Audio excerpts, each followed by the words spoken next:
gosh, the storm. Luke, we need an umbrella. Yeah. Oh, perfect, Luke. Good job.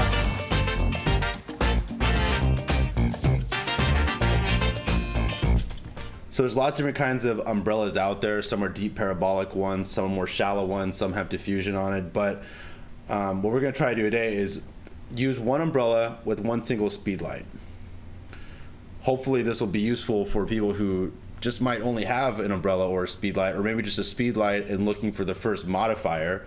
And we could hopefully show the versatility you can get with a simple umbrella. So let's start testing it. This is the umbrella light setup that we have today. What it is a pretty normal umbrella. It's reflective. It has the option to peel off the back, but it's not that deep if you see right here. It's just a normal umbrella. It's not a deep parabolic one.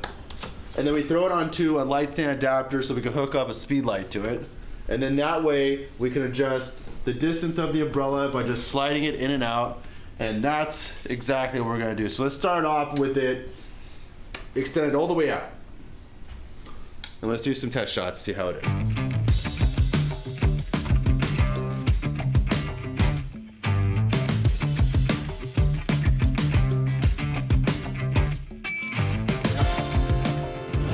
So I thought the test was pretty effective.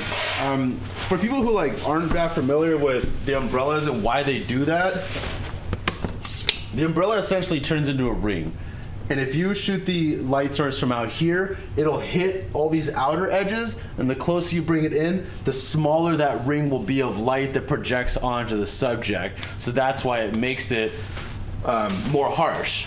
And of course, if you have a deeper umbrella, it'll sort of magnify that effect. But as you saw on Luke's face, the shadows did get more harsh.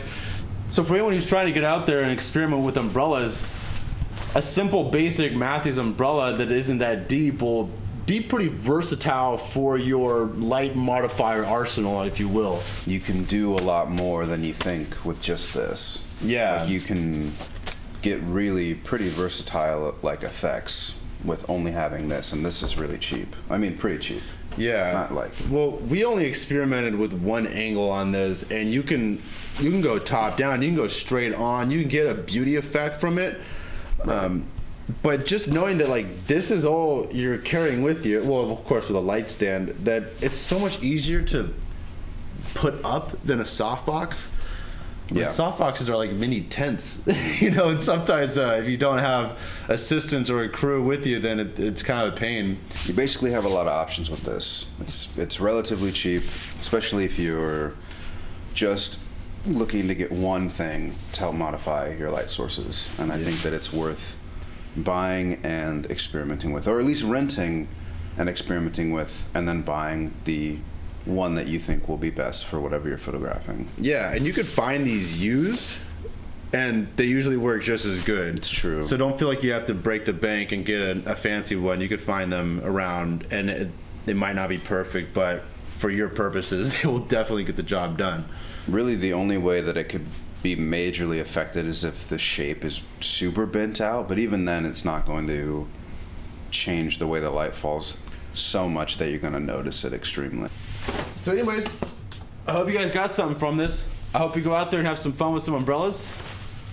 That being said, Alex and Luke, out.